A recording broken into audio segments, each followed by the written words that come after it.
menghindari makanan berbahan pengawet, makanan siap saji, makanan yang memakai zat pewarna.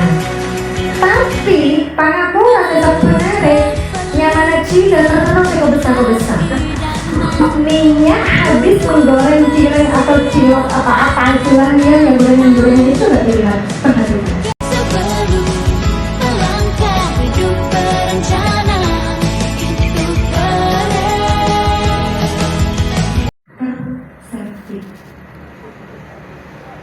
Ibu-ibu nggak percaya kan kanker serviks secara dia kan belum menikah, ya kan? Dari mana kok bisa anak itu menderita penyakit kanker, ya kan? Dari mana? Setelah kita telusuri di keluarga itu tidak ada yang menderita penyakit kanker, nggak ada. Jadi yang sudah jelas ya, berarti bukan penyakit keturunan sekarang. Sekarang ini kenapa ya Bu? Dari mana ya? Kenapa anak itu bisa menderita penyakit kanker? Nah, kita kembali lagi. Pola hidup sehat, pola tidur yang sehat, pola tidur yang baik, pola makan yang benar.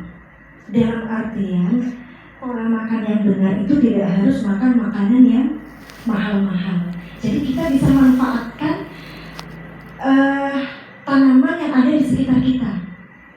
Yang paling sederhana aja, marongki. Sebelum marongki semuanya diekspor ke luar negeri, mending kita konsumsi sendiri untuk menghindari apa? Bapak Ibu yang tahu, apa hubungannya marongki dengan perdarahan? Ada yang tahu? Kader dan biasanya. Nah, PR juga dong harusnya tahu. Kayak adik-adik gimana? Apa hubungannya antara daun kelor dengan perdarahan? Ada yang tahu? Melancarkan. Ya, belajar apa? Hubungannya. Oke, kita bahas ya. Kenapa saya pertanyakan apa hubungannya antara daun kelor dengan perdarahan pada ibu bersalin? Ya, daun kelor, kita bahas daun kelor dulu. Daun kelor di penelitian terakhir itu ratingnya paling tinggi, nomor 1 di atas daun bayam. Dulu daun bayam kan yang untuk meningkatkan hemoglobin, ya. Apa hemoglobin? Ada bisa tahu? HB memang singkatan dari hemoglobin Ibu. Tapi apakah itu? Kok saudara putih? Saudara merah? Kental tidaknya sel darah merah, encer tidaknya sel darah merah. Nah itu yang menentukan ibu bersalin itu nantinya akan terjadi perdarahan atau tidak. Sudah paham nggak sampai di sini? Sudah paham? Nyangke? Ya, nyangke lah. Ini perdarahan itu terjadi karena anemia. Ya, kebanyakan itu terjadi karena anemia. Anemia itu terjadi karena apa, Ibu, Bapak, Adik? Anemia terjadi karena apa? Penyebab anemia apa? Kurang darah itu banyak arti ya. Kurang darah itu apa? Tekanan darahnya menurun atau HB-nya yang menurun? Yang lain. HB mantap Pak Mesri kadernya. Banter. Oke, HB ya. Jadi kuncinya di sini bagaimana agar tidak terjadi perdarahan pada saat melahirkan. HB yang harus dikawal. Saya titip sama adik-adik PR sama ibu-ibu kader ketika melakukan pendampingan, terutama bagi anggota TPK yang langsung kontak langsung dengan sasaran, ya kan. Pendampingan dikerjakan nggak pendampingan ke rumah-rumah warga? Dikerjakan. Yang didampingi sasarannya apa saja? Ibu hamil, jatim, baduta, pasca salin. Baduta itu dari usia 0 sampai 23 tahun. Alhamdulillah. Banyak orientasi TPK. Ini tahun ketiga ya, yang jelas pasti sudah saya yakin ibu-ibu kader semuanya sudah memahami semua apa yang akan disarankan, apa yang akan disuruhkan kepada sasaran ketika mendapatkan masalah pada saat pendampingan. Ada yang pernah menjumpai anemi pada saat pendampingan? Ada masalah, ada kasus seperti itu pada saat jenengan melakukan pendampingan? Ada. Apa yang disarankan sama Bapak Ibu? Tablet FE. Terus yang terpenting pola makannya ya. Iya, bagus. Terus untuk selanjutnya disarankan apa lagi? Memeriksakan kehamilannya secara rutin. Nah, di awal trimester pertama itu usia 0 sampai 3 bulan ya, Ibu, Bapak, adik-adik. Nah, itu disarankan agar ibu hamil itu harus periksa lab dulu, ya, periksa lab, periksa darah. Nah, dari situ kita bisa mengetahui pasien itu, ibu hamil itu menderita anemia atau tidak, menderita penyakit atau tidak.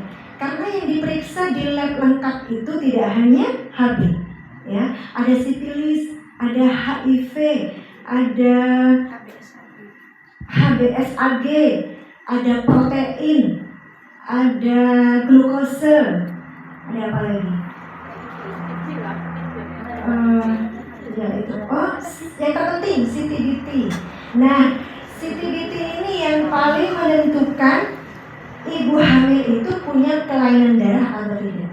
Di sini ibu bisa membaca dari hasil laborat itu. Makanya sebagai kader saya tidak mengharuskan hanya nakes aja yang tahu tentang ini ya, tentang cara membaca hasil laborat. Jadi pada saat nanti ada pasien yang sudah melakukan pemeriksaan laboratorium, jenengan kan pasti nanya, Ibu sudah periksa enggak ke puskesmas atau ke bidang terdekat, ya? Kalau memang sudah, monggo dipertanyakan buktinya. Mana buku merah pinknya, apa buku pinknya, atau buku KIA-nya. Kalau memang pasien itu periksa, pasti punya buku KIA. Nah, di situ sampean lihat sudah diperiksakan enggak labnya, ya kan? Itu gunanya pendampingan. Jadi tidak hanya mau tampungan, Bu, sampai ada keluhan apa? Tanya kayak gitu enggak? Nanti sambil dicek dulu ya. Sambil dicek, dia periksa berapa kali, rutin enggak periksanya? Periksa lab, yang terpenting lab ya Ibu. Jadi ketika sampai mendapatkan ini Bu, buku KIA-nya sambil juga dibuka di lembar kedua atau lembar ketiga ya kalau nggak salah. Di situ ada kolom hasil pemeriksaan lab. Atau ada lembar hasil lab dari puskesmas. Di situ nanti jenengan bisa lihat, dan di samping tulisan hasil lab itu ada nilai normal. Nah, sampai kan bisa nanti nilai normalnya berapa, yang dikatakan normal itu berapa. Nah, hasil pemeriksaan pasien ini berapa, yang di sebelah kiri itu hasil pemeriksaan. Nanti bisa disandingkan, ini di bawah normal nggak ya. Misal HB-nya 10 gram per sen, berarti bisa dikatakan anemia. Yang normal berapa? 11,5 sampai 15 gram per sen. Oke. Ketika menjumpai HB lebih di atas 15 gram per sen juga harus dikonsulkan. Karena kepekatan sel darah merah juga berbahaya. Jadi cek merah pun pas HB kok bagus, kental. Nah, itu juga bagus. Ya, repot kan? Di bawah 11,5 gram per sen itu akan menyebabkan sel darah merah encer. Ketika terjadi pada saatnya sudah saat persalinan, itu akan mengurangi kontraksi. Kalau sudah tidak ada kontraksi pada rahim, darah itu kayak lewat ya Bapak Ibu, kayak keran dibuka. Dan apabila sampai 15 menit tidak tertangani perdarahan itu,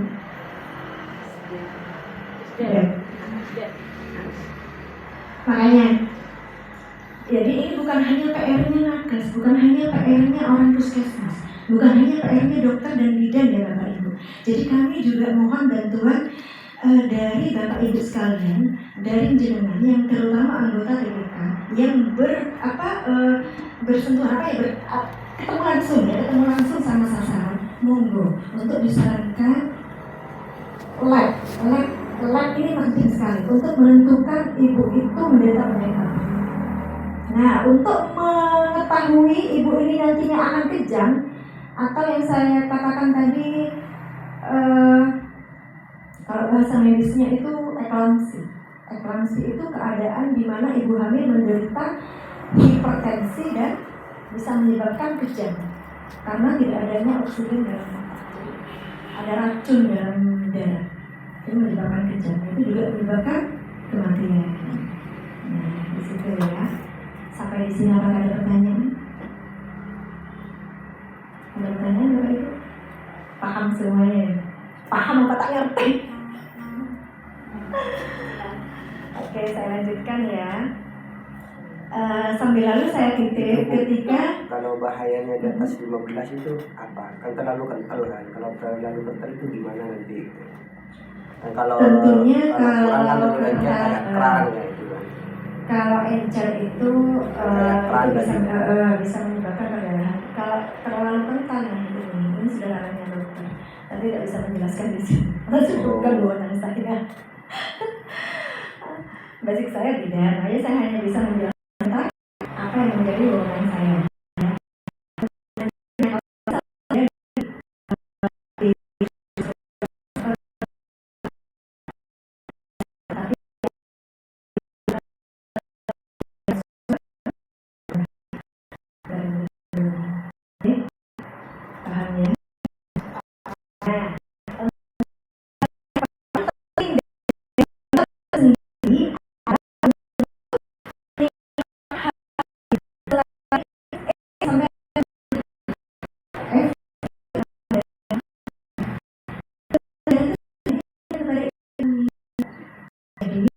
Juga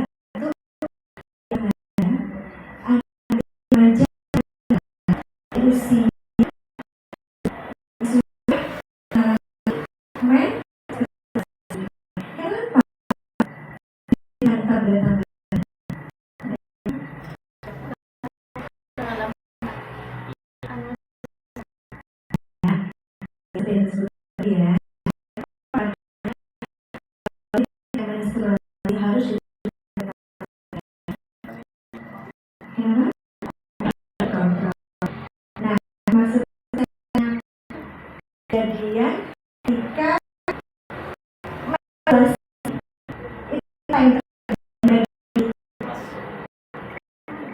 kekurangan darah. Ibu-ibu,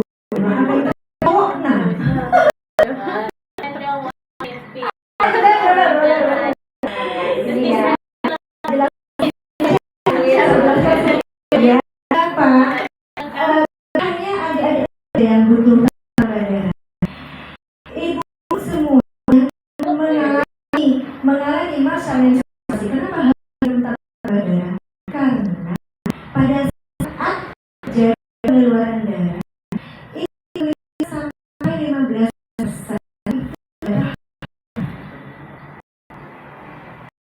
Bukti ini coba saat adik atau ibu-ibu itu agak banyak ya. Coba dirasakan yang terjadi. Nah, itu adalah keadaan di mana darah merah itu kurang 10 sampai 15%. Jadi tidak diobatin sama sekali, tidak ada tambahan tablet tambah darah sama sekali. Misal keadaan itu berlangsung 1 sampai 3 hari berturut-turut, terlalu banyak pengeluaran darah, akhirnya apa? 15, misal sehari 15 gram persen, kali 3 atau 45% tidak ada sel darah merah sampai. Apa tak lemes? Ya kan? Sampai di sini kan sudah paham ya, Bapak Ibu, kenapa kita butuh FT? Itu untuk menggantikan sel darah merah yang sudah keluar. Ada pertanyaan sampai sini? Ayo, semen. FE baik digunakan dari umur berapa? FE itu digunakan dari umur berapa?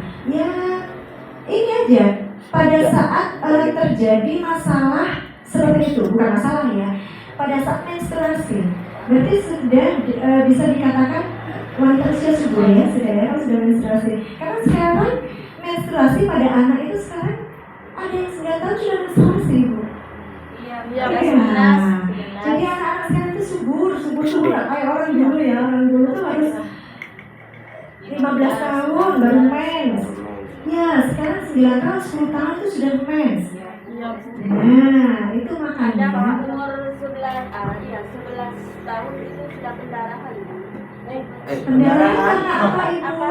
Men. 11 tahun. Iya, darahnya itu Oh, mensnya terlalu banyak, pengeluaran darah terlalu banyak. Nah, itu mengatasinya itu bisa dengan sayur kalau itu tadi yang pertama, yang kedua monggo dimintakan tablet tambah darah ke puskesmas atau ke bidan di wilayah masing-masing. Kemudian jika itu berlanjut sampai 1 minggu pengeluaran darah terlalu banyak, berarti ada ketidakseimbangan hormon. Nah kalau sudah seperti itu monggo dilanjutkan ke dokter kandungan. Khawatir perdarahan itu bukan menstruasi. Jadi ini sudah warning, ya, sudah lampu kuning. Kalau sudah terus-terusan deres seperti itu, berarti ada tanda kutip yang jelas khawatirnya itu ada kiste atau calon tumor atau apapun itu. Nanti akan diperjelas oleh pemeriksaan dari dokter kandungan. Jadi KPH kan terus kayak gitu. iya. Jadi harus normalnya tuh sampai 1 minggu aja ibu. Ketika lebih dari 1 minggu terjadi pengeluaran darah yang terlalu banyak itu juga tidak bagus. Pasti itu sudah ada masalah. Jadi harus dikonsulkan. Untuk mengetahui apakah itu ada kista atau tidak. Ada lagi yang bertanya? Sebelum saya lanjut. Ini aja sih mau tanya. Ya. Kan kalau di sekolah itu dulu kan emang pil FE itu wajib ya, harus disediakan. Cuma waktu saya di MR itu kami sudah menyediakan. Cuma kesulitannya itu untuk mengaplikasinya ke anak-anaknya. Kadang pil FE itu dibuang sama anak, ketika dikasih dibuang. Bahkan saya pernah nyetok waktu itu 1 bulan itu nggak kepake, hampir berapa yang ada kalau nggak salah 10 dus lebih. Sampai expired. Nah itu gimana cara ngatasin biar kita? Berarti kesalahannya kita evaluasi kembali. Kenapa kok sampai ada yang dibuang seperti itu? Berarti informasi belum nyampe. Atau sebelum memberikan tablet tambah darah, monggo disosialisasikan terlebih dahulu. Apa hubungannya tablet tambah darah dengan kondisi kita sendiri? Ya, monggo disosialisasikan terlebih dahulu penyebab anemia itu dari mana, untuk mengatasi anemia itu apa saja yang harus kita lakukan. Jadi disosialisasikan dulu ya, apa manfaatnya FE bagi teman-teman di sekolah, seperti itu disampaikan dulu. Ketika sampean belum paham untuk nggak bisa untuk menjelaskan, mensosialisasikan, monggo mengundang bidan di puskesmas dengan memberikan surat kepada kapus. Monggo, tidak apa-apa. Memberikan surat kepada kepala puskesmas untuk meminta salah satu bidan untuk dijadikan pemateri atau mengisi di acara forum sosialisasi. Jadi bisa dikumpulkan nanti di situ, komandannya di sekolah kan KS. KS ya? Apa? Untuk bagian remaja-remaja itu? PMR. Ya, PMR bisa nanti mengirim surat kepada kepala puskesmas, bisa nanti untuk meminta salah satu dari bidan di puskesmas untuk menyampaikan materinya agar lebih kompeten, lebih jelas lagi. Kalau jenengan mungkin kan paling sebisanya ya, tapi untuk lebih lengkap lagi, kalau nanti ada pertanyaan yang mengarah ke kesehatan atau bagaimana, jadi biar langsung terjawabkan. Atau bisa mengundang dokternya biar lebih paham lagi. Tidak apa-apa. Saya dulu kan di Batuan, pernah di Batuan 8 tahun. 8 tahun. Jadi sekolah-sekolah di SMA atau MAN di situ tuh banyak yang mengundang dokter kami atau bidan-bidan kami. Jadi kita langsung memberikan penyuluhan di situ. Nah, setelah memberikan pemahaman, jadi kita bisa lanjut dengan action, dengan memberikan tanda-tanda darah. Jadi memang tidak enak Bapak, Mas, memang tidak enak. Jadi udah obatnya Mas, saya nyaman ya. Begitu Bapak. Oke, tapi yang terpenting manfaatnya aja dulu nanti disampaikan. Oke, ada lagi pertanyaan? Ada yang sebelah sini, ibu-ibu, ada? Ini memang yang sering buang ini Bu. Gimana?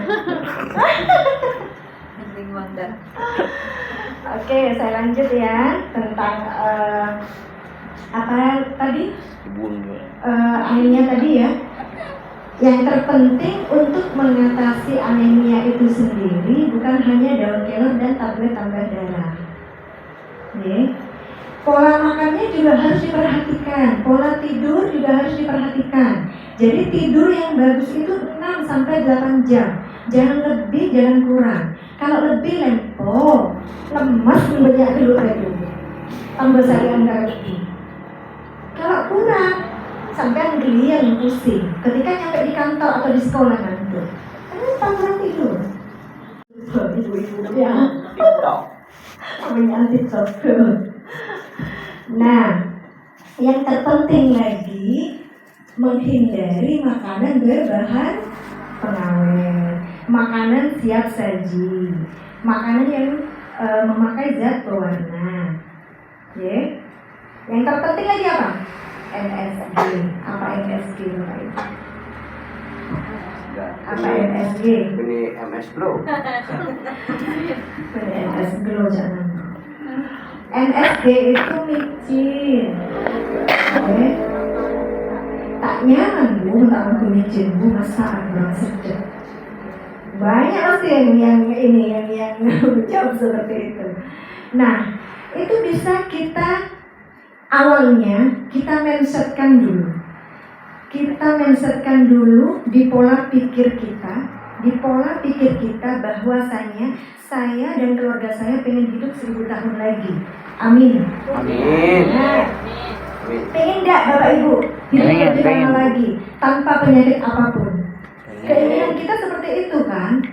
Tapi pangapura saya sebenarnya nyaman cile terus kok besar. Entar kasumenep ning jalan di Penogoro nyari cireng. Nyari cilok. Anaknya saya bibi. Adik, lu jelas kuliah apa kok makannya kayak gitu. Wah enak mah enak. Lah cuannya ini Coba Bapak Ibu diperhatikan. Minyak habis menggoreng cireng atau cilok apa-apa itulah ya, yang gorengan-gorengan itu coba dilihat, perhatikan. Minyaknya itu warnanya apa? Hitam kan? Nah, itu bagus nggak buat tubuh? Enggak kan? Sedangkan secara minyak yang baru aja itu sudah tidak bisa diurai di dalam tubuh. Ya, minyak itu tidak bisa diurai di dalam tubuh. Kalau sampai ingin membuktikan dengan apa yang saya ucapkan, sampai ambil air, lalu tuangkan minyak, aduk secara pelan-pelan, nyampur enggak? Lama kelamaan nanti dia naik sendiri minyaknya, dia akan terpisah, seolah-olah tanda kenal kan ini, tanda nyampur. Nah kayak gitu juga ketika minyak masuk ke dalam pembuluh darah. Sudah paham di sini? Iya. Nah, maka jangan sampai kekurangan. Kenapa? Pada akhirnya nanti akan terjadi penggumpalan di dalam pembuluh darah yang pada akhirnya menghambat jalannya lancarnya darah. Apa yang terjadi? Ketika terjadi penghambatan di pembuluh darah, di saluran pembuluh darah, apa yang terjadi? Stroke, koma. Ketika yang terhambat itu di saluran darah, di pembuluh darah di otak, apa yang terjadi? Koma, bukan lagi stroke, stroke otak. Langsung aja, karena otak itu kan motornya badan kita, motornya tubuh kita. Ketika motornya itu sudah terjadi penyumbatan di situ, apa yang terjadi? Tak usah kecuna, mobil. Kalau terjadi penyumbatan Bisa standar, dan bisa kan? Ya seperti itu juga Bapak Ibu yang terjadi pada tubuh kita. Itu yang terjadi. Kenapa sekarang usia 20, kita tidak membahas orang ya, membahas adik ipar saya sendiri. Umur 28 tahun. Kena gagal ginjal kronis. 28 tahun. Kenapa? Karena dulunya waktu masih SMA senang minum extra jos, creatine dan saya tak nyebut gigi anu ya, tak gigi bisa di pabrik. Gigi nyala lagi minuman itu ya. Yang terpenting pokoknya minuman-minuman bersoda, minuman-minuman yang keluaran pabrik itu ya. Jadi penting pokoknya yang lebih bagus air putih lah ya, air mineral itu aja. Bukan air mineral loh ya, saya tidak di-endorse. Nah di situ saya kaget, kok bisa ya adik Namas nggak bisa gagal ginjal. Itu sampai memerlukan tindakan cuci darah tiap 2 minggu sekali. Jadi intinya cuci darah itu hanya memperpanjang umur. Ya. Berawal dari apa? Kalau ibu berpikir gagal ginjal itu berawal dari ada yang tahu? Kurang Dari minum. asam urat. Asam urat itu adalah urium di dalam tubuh. Uriumnya itu tinggi. Urium itu tidak boleh lebih dari 0,1%.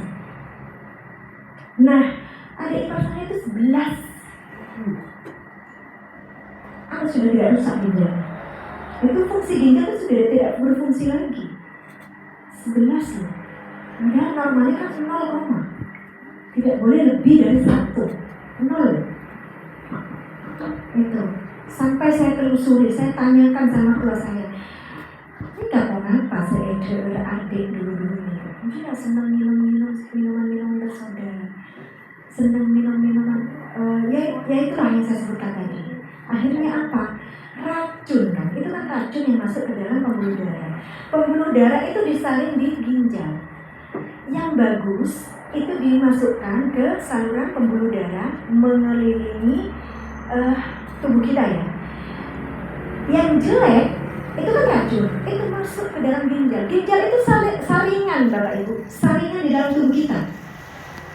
Saringan kalau sudah banyak sampahnya itu akan ngeluar kan? Nah itu yang akan menjadikan ginjal itu fungsinya sudah tidak bisa berfungsi kembali, tak bisa nyareng polen kadar saya masuk ke dalam tubuh kita. Racunnya itu dihandle sama hati, sama hepa, ya. Jadi ketika Bapak Ibu pernah merasakan nyeri di ulu hati bagian kanan, itu bukan mah, itu livernya berarti bermasalah. Jadi jangan salah. Kalau yang sebelah kiri, ulu hati sebelah kiri itu adalah asam lambung, terjadi peningkatan asam lambung, mah. Ya, kalau di ulu hati, sakit di ulu hati tembus ke belakang itu jantungnya, berarti ada masalah. Sampai tembus ke punggung, nyerinya sampai ke punggung. Nah, jangan disepelekan ya, jangan diremehkan ketika ada sakit seperti itu. Makanya kenapa tadi saya bilang, berkali-kali saya bilang pola makan, hidup yang sehat itu dibutuhkan, diperlukan. Jadi kita manfaatkan lagi, back to nature, ya, kembali lagi ke alam. Jadi kita manfaatkan makanan, tanaman yang ada di sekitar kita, manfaatkan itu.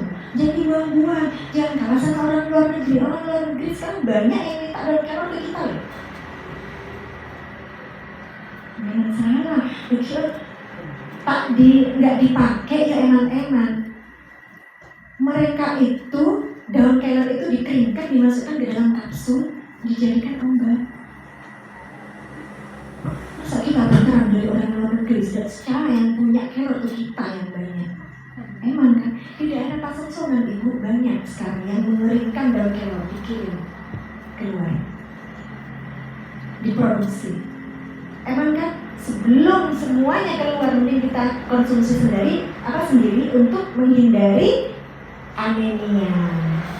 Jadi tidak hanya pada ibu hamil, pada orang normal yang tidak hamil juga bisa menderita anemia. Ya, ada pertanyaan? Sampai di sini? Ada? Ada.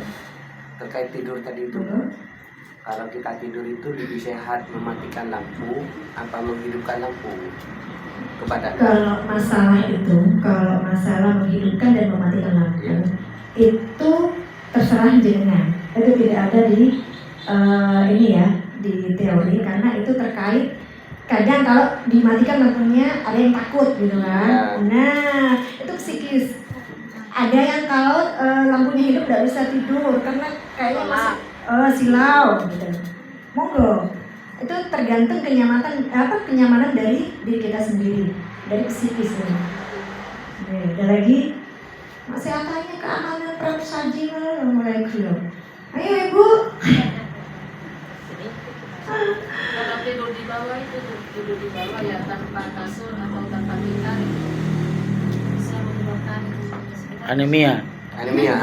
Orang nak kacung ke tengah pelengan temugi. Kalau orang dulu bilang itu katanya kurang dere jangan ya. Hubungannya dari mana? Itu mitos. dingin. Ya. Yang jelas itu pasti akan masuk angin.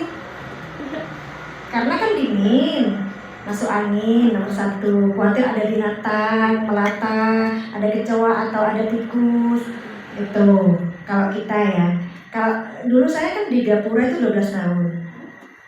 Saya hamil pun tuh di sana. Sampai orang-orang di sekitar saya itu di Gapura, di belakang saya itu, saya di Banjar Timur dulu, di belakang saya itu ada tambak udang, banyak tambak udang di daerah Burton. Nah, pasien dari sana itu pasti bawa udang kalau periksa ke saya. Itu pangencuna setuaan, anak-anak saya setuaan itu bilang, Bu Widan, jangan makan udang. Loh, kenapa? Kaget saya sampai. Loh, kenapa? Dia kayak nyerot-nyenter, Bu. Ya, saya kan hamil waktu itu. Oh, Kenapa nyerot-nyenter? Enggak tuh, Bu, bayinya nanti keluar burung. Biar memang mau bayinya. berarti mitos ya, Bu? Mitos, Paru-paru basah itu paru-paru basah kenapa? dilantai. Bisa, ya tadi saya bilang itu bisa karena bisa masuk angin karena kulit itu Dingin. langsung bersentuhan dengan lantai yang dingin kan, bisa aja ya masuk angin bisa. Kalau paru-paru yang disebutkan paru-paru basah itu biasanya kejadiannya tuh banyak ketika sering mandi malam masuk angin. Jadi, Kalau itu, Bu, penyakit angin duduk itu, aduh apalagi itu angin duduk. nah, Saya baru tahu. ada istilah angin duduk kayak gitu. Kalau dulu itu kan kalau di Jawa itu kebetulan mertua saya. Kebetulan itu biasanya kalau habis sholat jam 2 itu kan biasanya tetap atahiyah itu, Bu. Terus sambil tidur kayak gitu. Bangunnya itu pusing. Nah, kata orang Jawa itu angin duduk. Kalau di Gapura itu istilahnya itu angin malam. Kalau di kitab itu katanya orang Mondo itu katanya angin merah. Nah, iya ada katanya. Saya nanya ke orang-orang Mondo itu katanya istilahnya di kitab itu angin merah. Dan yang teman saya itu yang di Gapura itu sampai pusing nggak kuat itu katanya dimandiin, Bu. Malam-malam dimandiin itu langsung seger sembuh. Nah, kalau istilah medisnya angin duduk itu penyakit apa? Kalau angin duduk itu saya baru dengar sekarang ya. Oh. Kalau dilihat dari kasusnya, maksudnya Pangapura Reguredin cimet kan. Nah itu kan juga bisa dievaluasi. Sebelumnya sudah makan enggak? Boleh, kita kan ini, maksudnya wiritan lama itu tidak masalah. Yang penting kan perut tidak kosong. Jadi pusingnya itu bisa kita evaluasi dari mana. Pusingnya itu tekanan darahnya tinggi atau rendah. Atau kalaupun pusingnya lapar juga bisa, ya kan? Jadi dia punya penyakit emah, telat makannya juga bisa. Jadi evaluasinya dari situ. Jadi saya tidak bisa membahas angin duduknya karena saya tidak ada itu di medis angin duduk. Ada pertanyaan lagi? Mau nanya apa yang mau dipertanyakan tentang kanker payudara? Oh ya, saya baru ingat ini tentang kanker payudara. Apa pernah Bapak Ibu, adik-adik sekalian yang cewek ya, kick dulu ya untuk cowok ya. Karena banyak kematian itu dari kanker payudara ya. Iya. Sudah pernah dengar tentang sadari? Sadar. Sadari. Periksa diri sendiri. Kenapa? Sadar diri. Periksa payudara sendiri, bukan periksa diri sendiri. Ya. Itu untuk mendeteksi adanya kanker payudara, adanya tumor, adanya benjolan. Jadi kita periksa sendiri bisa. Ya. Tidak harus semua mengandalkan nafas. Kapan dilakukan Ibu sadari itu? Jika mandi. Pada saat berkaca. Wah, ya apa-apa. Kita lakukan itu tiap bulan. Oke, kita lakukan tiap bulan setelah selesai haid. Jadi ibu dan adik-adik remaja sekalian bisa berdiri di depan kaca sambil dilakukan palpasi, ya. Misal ya, nggak apa-apa ya, keep ya. Nggak usah malu untuk yang belum bersuami, yang belum jadi suami jangan malu, tapi ini juga untuk pembelajaran kepada calon istrinya nanti ya, kan mau OTW. Bagi yang sudah beristri bisa untuk sharing sama nyonya di rumah, ya. Ungguan ya. Nah, enggak saya praktekkan. Ini payudara, ya. Ini payudara. Anda ini payudara ya. Jadi palpasi pakai ini jari tengah sama ibu jari ya. Jadi dipalpasi dari melingkar dari samping ya, dari mulai ketiak samping ketiak itu diginikan, melingkar. Coba membayangkan Untuk mengetahui apa? Untuk mengetahui adanya pembesaran kelenjar. Ya. Kalau misal ada nyeri atau ada apapun, ada benjolan, misal ketemu ada benjolan di samping, kebanyakan tuh yang ditemui itu di samping ketiak, ya, di samping ketiak ada benjolan.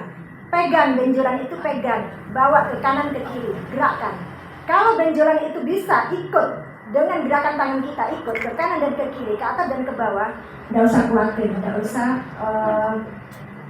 berpikiran yang enggak, karena itu hanya pembesaran kelenjar aja, bukan masalah. Okay? Kalau benjolan itu nggak bisa dibawa ke kanan dan ke kiri, nah langsung konsulkan. Khawatir itu adalah calon tumor. Sampai di sini ada pertanyaan? Berarti begini Bu ya. Monggo. Tangannya di atas, yang satu tangannya di atas, yang kiri palpasi, meraba. Iya. Ya? mau siapa nggak usah mas. Boleh, kalau mau dibantu sama bapaknya boleh. Ya, kanan dan kiri tiap bulan ya Bapak Ibu, tiap bulan. Untuk pemeriksaan IVA tes apa sudah pernah di sini? Ibu-ibu? Saya tidak bertanya ke adik-adik yang belum menikah ya, karena tidak boleh. Yang boleh diperiksa IVA itu adalah ibu yang sudah menikah. Ya, itu untuk mengetahui apa IVA Ibu? Untuk mendeteksi dini adanya kanker leher rahim, kanker istilah medisnya cervix, ya, ya, sudah pernah lihat? Beberapa tahun saya itu tiap tahun pemeriksaannya. Minta, jangan nunggu disuruh sama ibu bidan, minta datang ke puskesmas, datang ke ibu-ibu bidan setempat.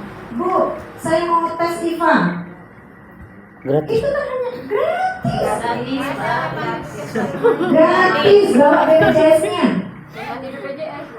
Pak Andi entah puskesmas kalian aja retribusi. Kak Andi laporan pelengan HCU. Dari deteksi dari hasilnya bilangnya gini, gimana Bu hasilnya? Bagus. Kapan periksa lagi? 5 tahun yang akan datang. Gitu. Gimana itu Pak?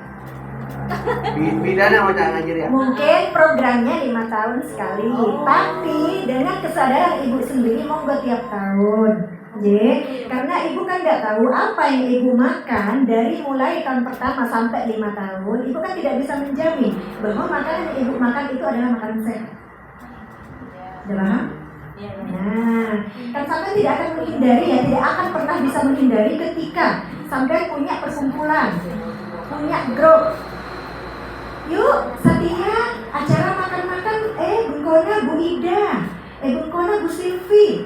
Nggak mungkin tidak ada makanan kan? Nah, Boleh langganan mie ayam gitu. nggak boleh. Atau gini, ini sekarang udah tidak di rumah, tapi di kafe. Apa ibu bisa menjamin makanan di kafe itu sehat?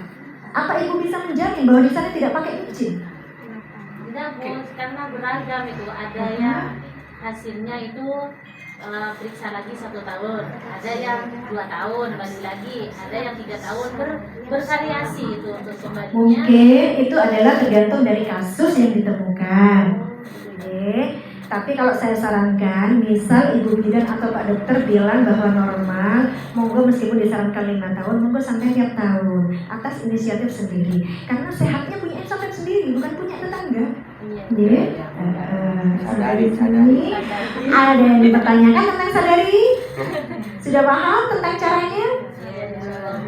Jadi langsung dipraktekkan di rumah ya.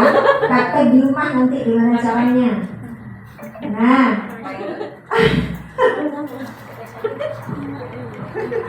keterlambatan gimana? Padahal saya mau bahas tentang ini yang belum selesai. Iya Bu, ajaran pertama. Apa yang ibu sarankan kepada ibu kepada sasaran ketika mendapatkan anemia? Selain yang tadi ibu sarankan minum FE, makan sayur kelor, terus apa lagi yang paling penting? Yang paling penting apa? Yang paling penting ibu lewatkan yang tidak disarankan tadi. Kartu BPJS, kartu kepesertaan jaminan kesehatan, apapun itu. Misal kalau orang itu kerja di pabrik, mungkin dia tidak punya BPJS atau apa ya, kan banyak sekali istilahnya ya. Itu. Terus yang paling penting lagi apa? Menyediakan calon pendonor. Nah, terlupakan kan? Padahal itu yang paling penting. Karena apa? Karena kita nggak tahu ibu hamil ini nantinya akan terjadi perdarahan atau tidak. Berapa yang harus disediakan? Satu ibu hamil harus menyediakan berapa calon pendonor darah? 3. 10. Kenapa saya bilang 10? Karena saya banyak pengalaman. Pada saat kemarin saya sudah tutup ya klinik karena sejak pindah ke dinas kesehatan saya sudah praktek lagi. Kemarin selama saya praktek dari tahun 96 sampai sebelum COVID kemarin, saya tutup dari COVID sampai sekarang. Takut lalu dia ibu hamil saya COVID. Itu saya banyak menjumpai pasien dengan perdarahan. Ini sudah Pangapura sudah teroncai menyediakan 10 calon pendonor. Tapi kenapa pada saat terjadi perdarahan, pada saat dibutuhkan yang bisa diambil darahnya itu, yang bisa didonorkan hanya 2 orang? Apa yang terjadi?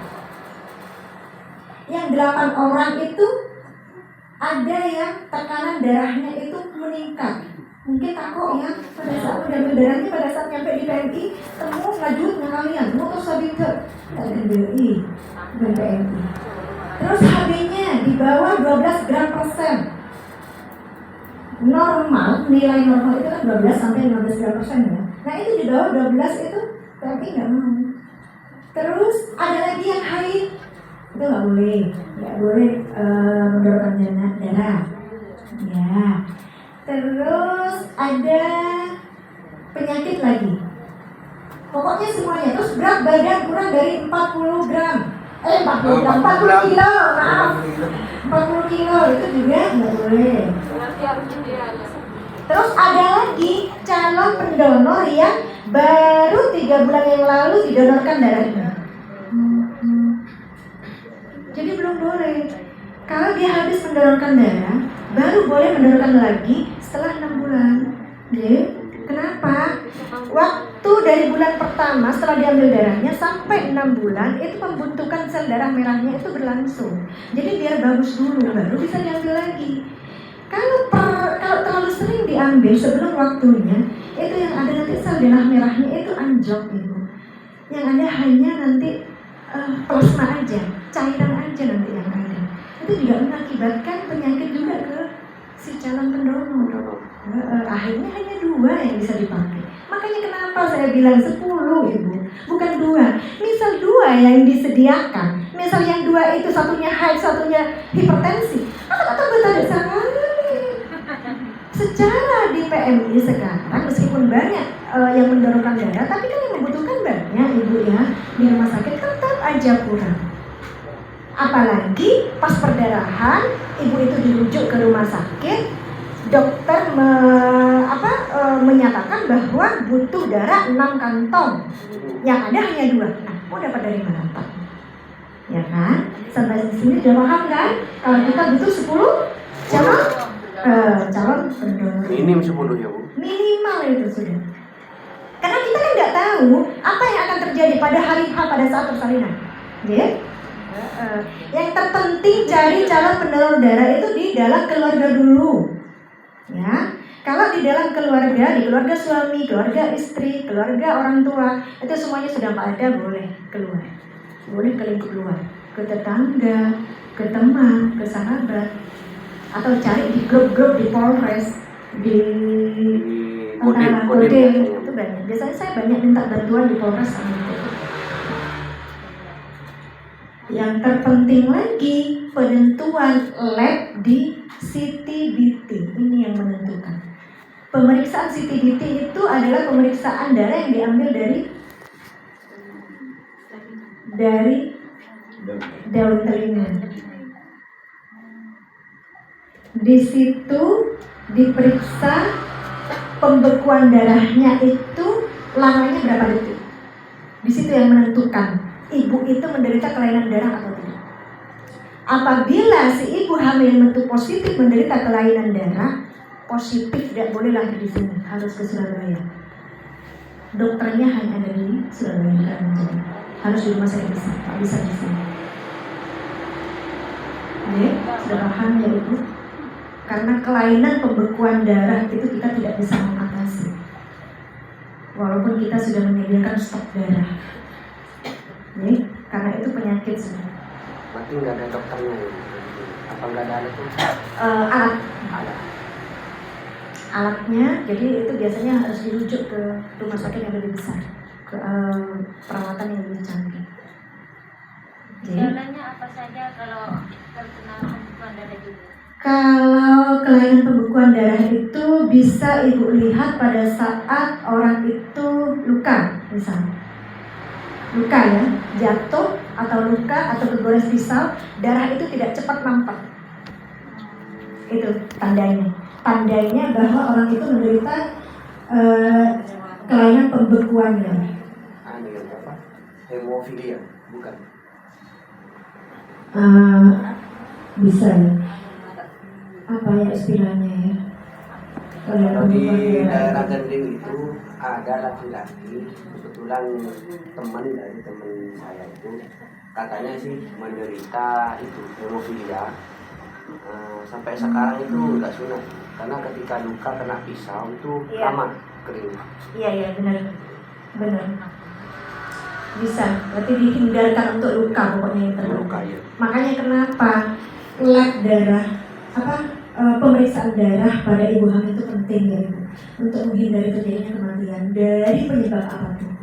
Ya, sudah paham ya sampai di sini.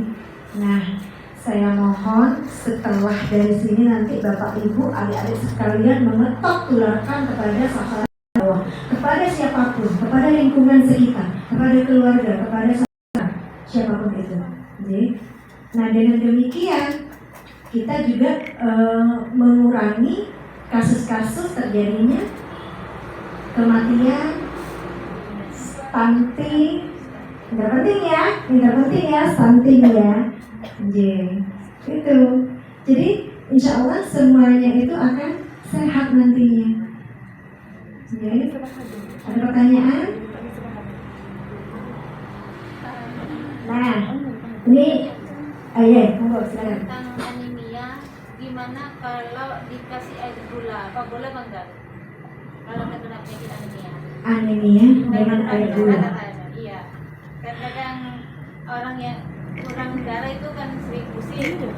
Ada sebagian orang minum air gula yang manis itu langsung enak gitu katanya. Kalau air gula itu hubungannya itu bukan ke anemia itu. Air gula itu kandungannya gula kan glukosa. Glukosa itu bisa diberikan kepada mereka yang pusing karena telat makan, pusing karena dia menderita penyakit emah. Jadi itu. Ya. Tidak ada hubungannya dengan anemia. Kalau anemia itu obatnya hanya satu, tablet tambah darah dan makanan yang membantu untuk meningkatkan sel darah merah seperti hati, telur, daging-dagingan ya yang berwarna merah, terus sayuran yang berwarna hijau, daun kelor ya, atau nggak ada daun kelor boleh. Daun singkong bisa. Boleh, kita ada minyak sebulan. Bosan kan sih Bapak Ibu? Mau makan ini tak bentar ke asam urat. Yang terpenting selesaikan dulu kasus anemianya karena itu lebih dekat ke nyawa ya kalau anemia. Ngerti pakeran Bapak Ibu. Misal sampai mendapatkan ada penyakit asam urat di sekitar kita, beda daun salam, monggo silahkan. Asam urat itu kan ada di fungsi ginjal, ya kan? Ada di ginjal. Jadi intinya untuk membersihkan ginjal, sampai bisa pakai seledri. Seledri satu ikat itu direbus, minum 1 minggu sekali, itu bisa membersihkan ginjal. Seledri Bu ya. 1 minggu sekali. Aman untuk penderita lambung. Aman. Kalau seledrinya dimakan langsung Bu. Lebih bagus. Jangan bagi orang yang tidak mau makan seledri ya kelak. Oh, Boleh. orang mana itu? Sih. Di rumah saya itu banyak penyakit. Suami saya diabetes, mama saya hipertensi, ya, ada asam urat, ada kolesterol, ada lemak darah, komplek pokoknya. Jadi tiap hari itu kemarin-kemarinnya itu minum obat terus kan sebelum beliau berangkat haji, obat terus. Setelah pulang dari haji, saya sambil gimana ya caranya agar tidak terlalu sering minum obat karena akan juga merusak ginjal. Karena obat itu bisa jadi racun kalau berlebihan di dalam ginjal, ya kan? Jadi saya mulai mama saya kan datang kemarin tahun 2023. Jadi mulai beliau datang sampai sekarang sudah tidak pernah minum obat lagi. Saya bikinkan jamu. Saya bikin sendiri. Kalau tak pernah jamu dengan ibu di pasar, ibu di masjid. Tak ada campur yang macam-macam. Kalau mau resep Jadi saya berarti bikin kompleks.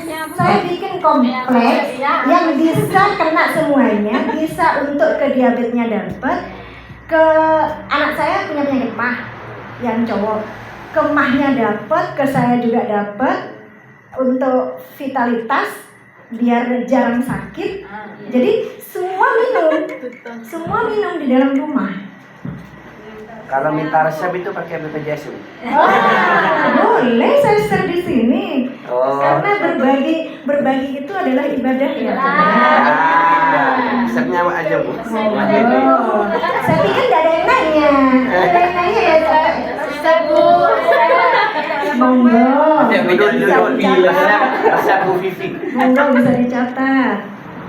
Sampai bisa cari kunyit, korbina ya. Korbina kunyit. Kemudian monggo silahkan ya Bapak. Kunyit putih boleh, kunyit kuning boleh. Karena kunyit itu adalah menggantikan antibiotik. Kunyit itu menggantikan amoxicillin. Ya, jadi dapatlah, kita nggak usah minum obat. Tapi ya nggak lantas obat itu langsung Buang. gitu aja enggak. Ini bagi yang berpenyakit yang ada positif, ada penyakitnya monggo pagi minum jamunya, malam minum obatnya, nggak masalah. Lebih cepat lagi. Oke, sudah? Kunyit, kemudian laos, lengkuas, ya lengkuas kayak ada yang Seberapa banyak lauknya itu? Kalau saya bikin langsung 1 kilo ya, itu buahnya langsung. Oh ini 1 kilo semua. Kunyitnya, tidak. Itu nanti banyak, 2 panci besar loh jadinya. Kalau kunyit 1 kilo itu, nanti sampai ini aja. Seperempat ya Bu? Monggo terserah, ukur sendiri ya. Ini kalau takarannya 1 kilo ya, kunyitnya itu kan 1 kilo. Lausnya itu setengah. Kemudian kencur, kunci, kencur, kunci. Itu saparapat, Saparapat Bu? Saparapat ya Bu? Konce biasa Bu? konce. Kencur itu, konce itu untuk emah. Konce itu untuk emah. Kencur itu untuk kadar tenggorokan. Yang seger itu ya Bu ya, yang kayak beras campuran beras Kalau kencur. sampean makan sayur ternyak itu paling kencur. Oh iya iya. Sudah? Sudah? Daun salam. Hati-hati memilih daun salam di pasar karena banyak yang palsu. Jadi mending sampean cari pohonnya. Pak, Yang punya ke dan daun ciri. adus gitu. Daun salam. Daun salam. Ya. Seberapa? Daun salam itu kalau ukuran kunyit 1 kilo itu daun salamnya itu 2 rakok banget. Oh berkem. Nah, saya tidak beli itu karena Wah berkemener aja. om saya punya di Batuan pohonnya itu tinggal ambil aja. Ambil yang seger ya. Iya di Yang Batuan. masih hidup itu. Kemudian serai ambil yang seger juga serai. Serainya itu 1 ikat. Itu untuk ukuran 1 kilo sayang. Satu ikat itu isinya ikat begini ya? Iya emang sama saya ikat loh. Bisa ikat. Orang di TV Saya ibu minta kamera ulang. Orang di TV. Oh itu dari TV. Iya lucu saya Seperti kemeriah sih. Saya beri gula merah sih. Jadi pompa tinggi beri gula merah. Sudah? Ya Bu. Lengkuas sudah? Sudah. Kemudian apa lagi? Temulawak. Temulawak dipilih yang putih, jangan temulawak ireng. Pahit. Temulawak itu untuk kesehatan liver, hati. Karena hati itu adalah tempat racun kan, pembuangan racun itu ke hati, ke liver. Jadi kena kan dapat semuanya, organ-organ semuanya dapat. Ini takarannya temulawak. Menawar. Temulawak, temulawak boleh separuh, setengah. Setengah. Yang 1 kilo itu hanya kunyit aja. Menaga baik sih, kok nggak bergelas sih. Kemudian kalau sampean terserah mau pakai apa ya gula. Kalau saya pakai gula aren. Gula aren. Bagus. Iya. Gula aren dan gula aren, gula Jawa berapa? Gula aren itu 1 kilo. 1 kilo itu 22 kalau salah. Itu yang kecil-kecil itu. 1 kilo ya Bu ya. Berarti ini manis-manis gimana ya Bu? Manis-manis Rasa ya, hangat. nyaman dari pakai. Ini gula wajib ya Bu ya. Kalau misalkan ada yang nggak suka manis misalkan, mau dihilangin apa ngaruh apa enggak ke khasiatnya? Gula ada hasilnya juga itu. Oh, iya. Gula aren ada hasilnya juga. Manis manis tak kata Oh iya, kilo kan? lupa kayu manis. Kayu manis. Kayu manis. Segitu. Ada kayu pembohong ya. Kayu pembohong kan. Kayu manis yang pahit. Jangan lupa bersihkan kayu manis itu dalamnya ya, jangan hanya dicuci di luar kan itu melekok kan. Dalamnya itu kan kotor banget, banyak pasir, banyak apa yang jelas. Bahkan nanti membawa penyakit. Di apa ya pakai lidi atau apa gitu loh. Masukkannya apa kecil banget kan itu. Kalau langsung dibilang. Buka enggak apa-apa disikat. Kayu manisnya berapa? 1 kilo.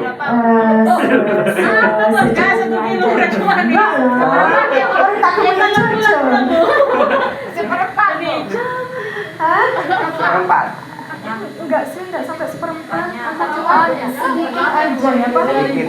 Pelengkap aja ya Bu ya. Pelengkap itu cuma. Secukupnya. Begitu ibu. Kemudian asam. Enggak anunya mic. Iya. Enggak sudah. Berapa? Asamnya sedikit aja. Hah? Terlalu banyak saya. Asam itu fungsinya hanya untuk menghilangkan bau, menetralkan bau. Ya. Nanti kasih garam sedikit ya. Oke. Jangan lupa untuk yang rempah-rempah itu semuanya diiris. Jangan langsung lo coba campur bungkuk. Diiris semuanya. Kalau diparut, Bu. Hah? Diparut. Enggak apa-apa. Saya tidak ada waktu ngiris atau mereka tanang. Ya. Cara Airnya ini satu panci ya, Bu? Ya, Bu, airnya satu panci. Satu panci dijadikan separuh. Ini ke papolong kapi kelal aja juga. jadi satu panci itu jadi setengah. Enggak setengah lah, 3/4. 3/4. Daun sirih ya, jangan lupa. Para lempaan.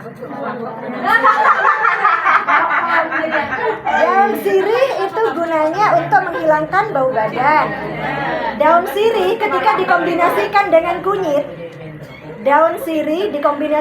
kunyit, ini menghilangkan bau badan. Jadi bisa untuk ditaruh di kamar mandi untuk cebok bagi wanita untuk menghilangkan bau pada istri.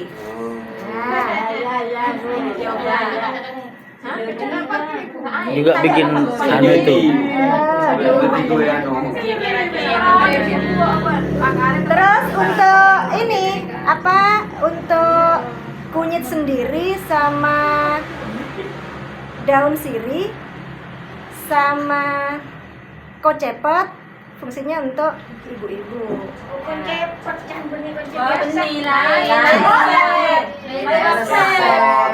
Kocepet atau pinang sedikit aja. Yang tampor lain lain. Coba dipraktekkan nanti. Insya Allah, tak kira demam suaminya. Untuk Itali.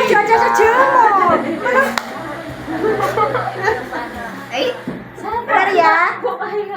Jadi Tengah sabu. ngapain kita harus pakai obat herbal? Kalau masih ada, Yang herbal. makanya kembali lagi ke alam.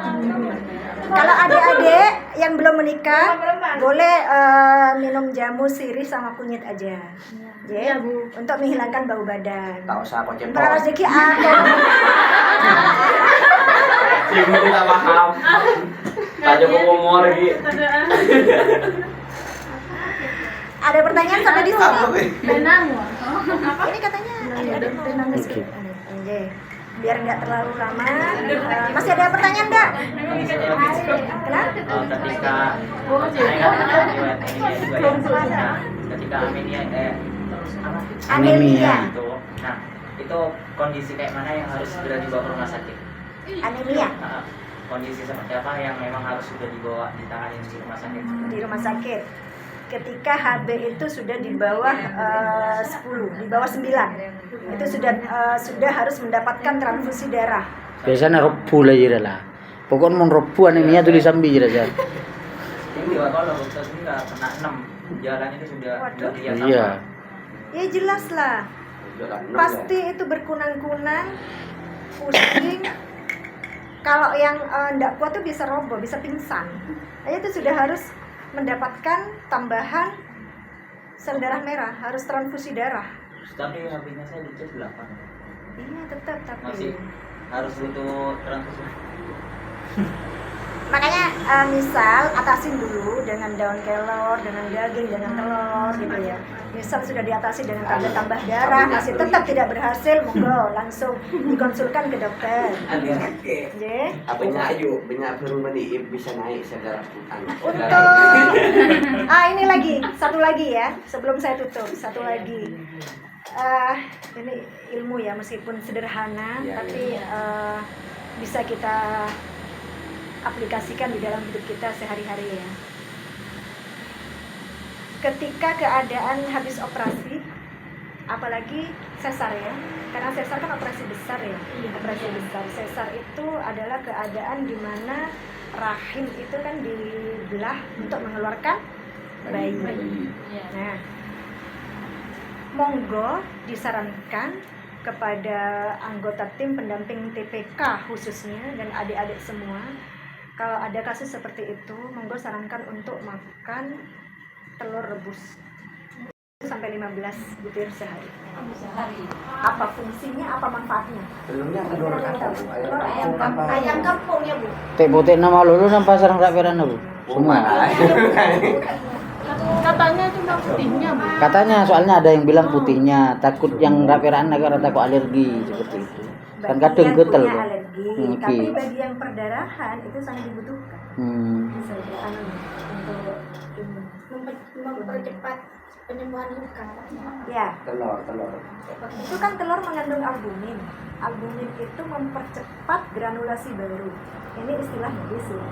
Itu mempercepat pertumbuhan ini loh, kulit baru. Iya, kulit baru. Jadi cepat ininya nanti, cepat kering. Lebih cepat mana Bu sama ikan gabus? Ya kan. Karena kalau orang di sini itu kalau habis operasi biasanya yang dicari ikan Kan gabus. gabus. Sama aja sih, cuma kan nyarinya ki masa kadang kan memparina orang remedi, kadang takut ke amis ya kan. Monggo, tapi enggak masalah juga karena Sama tidak ya, ada, Bu? karena memang disarankan ya, tidak ada pantangan bagi ibu melahirkan. Semua masuk. Walaupun dia operasi atau apapun, kadang di wilayah pedesaan setempat ya, itu kadang nggak boleh makan ayam, nggak boleh makan telur, nggak boleh makan ikan laut. Nah terus bolehnya makan apa? Dari mana dapatnya nutrisi, mengganti nutrisi dari perdarahan yang sudah keluar? Ya kan, kalau semuanya nggak boleh dimakan. Pas waktu saya kunjungan, ini pasien saya sendiri, waktu saya kunjungan, makannya itu hanya nasi sama garam. Dari mana vitaminnya akan masuk? Apa yang akan dikeluarkan dari asinya? Ya kan? Gimana nggak stunting nantinya bayinya? Benar nggak? Anu pola katanya Bu, apa mitos itu apa fakta? Pas sesudah melahirkan makan kayak ikan ayam, pas kemunculan nggak kurang mana apa itu? Mitos itu. Itu tergantung kalau untuk cepat tidaknya proses penyembuhan tali pusat itu prosesnya bukan dari makanan ya, tapi dari perawatan tali pusat sehari 2 kali itu harus diganti tanpa diberikan apapun ya, hanya dibungkus kasa, dibersihkan, kan habis dimandiin, bayi habis dimandiin masih ada tali pusatnya, itu dikeringkan pakai kain yang kering atau tisu atau monggo pokoknya dikeringkan ya pakai handuk. Setelah itu bungkus dengan kasa yang steril, itu kan sudah steril, kasa itu sudah steril ya, tanpa dibubuhkan apapun, tanpa alkohol, tanpa betadin, tanpa apapun ya, itu cepat proses pengeringannya ya. 7-9 hari sudah pas itu ya. Kadang 1 minggu sudah sembuh gitu. Seperti rebusan air sirih sama kunyit itu tadi juga berguna bagi ibu melahirkan, buat cebok agar tak amis. Ampo peti Bu. Ada bocor itu. Peti. Ya. Perih gimana gitu Bu. Ini tapi jangan Tanya lagi atau boy kan ya? mereka juga ngejaga aja. Perih gimana? Ya bentang tengah ya. Ada pertanyaan lagi? Sebagai pembelajaran. Jamunya Ya. diminum tiap hari. Tiap hari kebetulan minuman dah sini. Saya lah cuma beli kulkas. 2 kali sehari. Aduh, Sakit jenah. belum makan, saya sudah makan aja monggo, terserah enggak apa-apa. Karena itu kan hebat. Ya kan? Tapi ini loh ya, maksudnya ya monggo terserah jenengan ya, monggo kepercayaan jenengan apa gimana terserah. Tapi kalau saya minum jamu itu jangan langsung dikocok, langsung diminum. Pahit kegelu. Karena endapan itu bisa mengendap di dalam ginjal.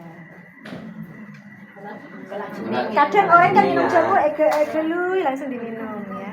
Itu enggak bagus. Itu sudah sarinya, yang kita minum tuh sudah sari-sarinya itu. Enggak masalah. Ambil, diendapkan dulu baru diminum. Jamu sasetan itu ya Bu. Saya tidak menyarankan untuk minum sasetan. Ini Karena itu sudah Kadang kan melalui cara kalau bisa rebusnya, Bu. direbus Kalau saja. setelah matang ini apa semua rempah-rempah itu dibuang ya, ambil airnya. Disaring. Iya, diambil airnya aja. Iya. Iya. Iya, disaring. Iya maksudnya kan. Iya, ambil disaring. airnya tok gitu. Iya. Diambil airnya. Kalau panai yang kui kan keselip Kalau ke tiabon. masih eman, sekali kalau masih eman mungkin direbus lagi. Berapa yang Tapi hasilnya tapi jangan terlalu banyak. Hasilnya lebih bagus yang pertama.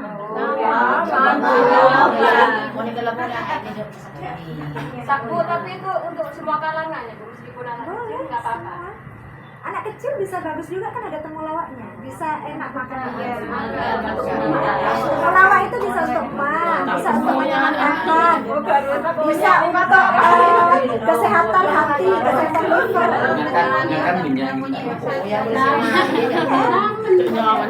Buru ya kan tok.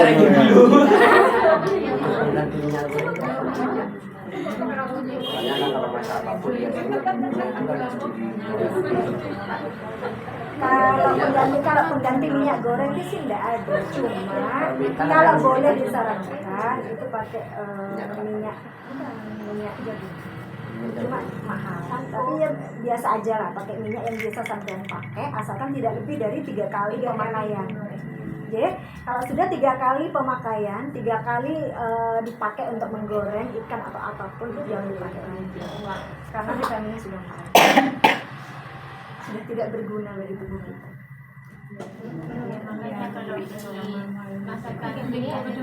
Makanya untuk menghindari makanan siap saji, mending kita bikin sendiri, kita masak sendiri. Salsona usahakan masak sendiri. Apalagi untuk bayi, hindarkan bayi untuk dikasih air gula. Oke? Banyak bayi yang dikasih air gula yang dititipkan ke neneknya karena malas bikin susu atau tidak ada susunya, ini dikasih air gula, nyari cepat. Itu bisa menyebabkan overload pada pankreasnya, nantinya dia akan menderita diabetes, kabudina, terus kesehatan otak juga nggak bagus, bisa menyebabkan stunting. Kalau cuma sedikit gulanya. Nggak usah, Maksudku saya beli yang jangan diperkenalkan sama gula aja. Kan ada ASI ibu. Kalau misal ASInya nggak cukup atau orang tuanya bekerja, monggo misal ganti sufor. Tapi dengan catatan pakai sufor itu harus dengan aturan. Jangan pas tambah raja, tambah encer. Takaran sufor itu 30 cc air, susunya itu 1 sendok takar. Ini saya bicara sufor ketika ASI kurang, ya, tidak mencukupi, atau si ibu bekerja, jadi di rumah bayi dititipkan ke nenek. Nah, caranya kayak gitu. Kalau mau bikin 60 cc berarti 2 takar. Air dulu ibu, jadi biar tahu takarannya. Oke. Kan di botol itu ada. airnya masuk kompor. Ada yang nasinya yang 33. Kenapa? Ada yang asalnya yang ditaruh.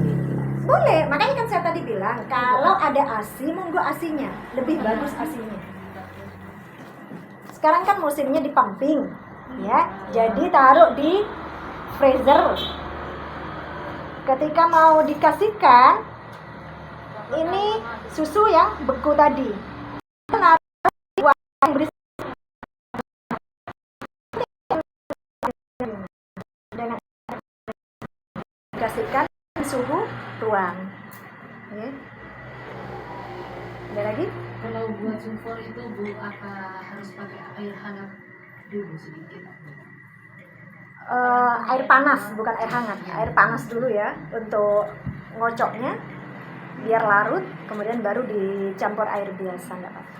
Berarti kalau langsung air kan sekarang banyak yang langsung pakai air aduan itu yang biasa. Boleh, nggak apa-apa. Kadang bayi ada yang nggak mau kan, yang panas, yang anget ada yang nggak mau. Seperti cucu saya nggak mau yang anget, jadi langsung air biasa itu. Tapi saya bikinnya itu air panas dulu, air panasnya dulu sedikit, baru nanti ditambah sesuai dengan. yang nggak bagus ya. Bukan tidak bagus, cuma nyampurnya itu kan antara campuran susu dengan itu kurang larut.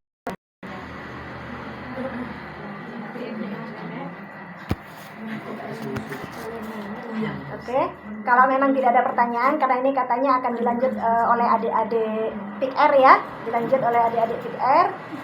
Saya cukupkan sampai di sini dulu.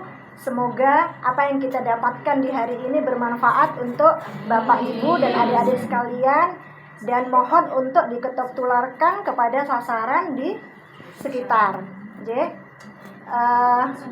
Terima kasih, semoga kita selalu diberikan kesehatan sampai kita bertemu kembali di lain waktu. Monggo, waktu saya kembalikan lagi kepada Bapak Penyuluh, silakan. Terima kasih. Assalamualaikum warahmatullahi wabarakatuh. Waalaikumsalam.